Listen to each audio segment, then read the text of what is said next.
Moko kuom jodolo e kaunti ma Homa Bay koro dwaro ni sirikande mag counties ochuoge chike moko mabiro neno ni jodongo ma hikgi oniang' oyudo sir mawuok e sirikande mag counties kane gilose kinde iko mar jaduong' Damian Uzo kuku e gweng' ma Kagane kar chung'od bura mar Rangwe.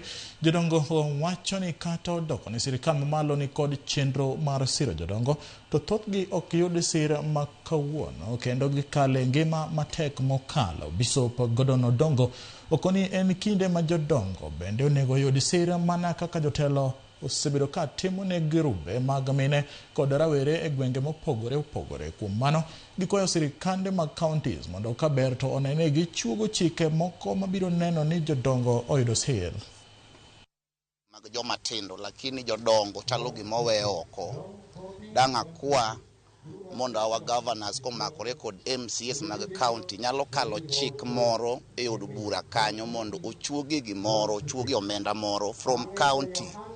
Kech national government temo kelo negi matin kata kadiko kamano lakini gikelo to dang' wakwa county be gimbe lwetgi mondo donjie mondo at least ka ng'ato retire bang' higa 60 ka to county ochung' kodgi mondo ng'ato daga ng'ane kech ka ngima ok ber, jomoko tho nikech dhier, jomoko kech nego nikech bang' we tich bang' tekni rumo kaka koro dang' okonyre bedo mateka. Koro akwayo our governors sana ma piny Kaluka kata kobedo Kenya mangima mondo gichuoge chik moro e od bura kanyo manyalo kelo yuto at least ne jodongo dwe ka dwe. Ka government mamalo kelo to county be kelo matin mondo jodongo ikgi ochwalre.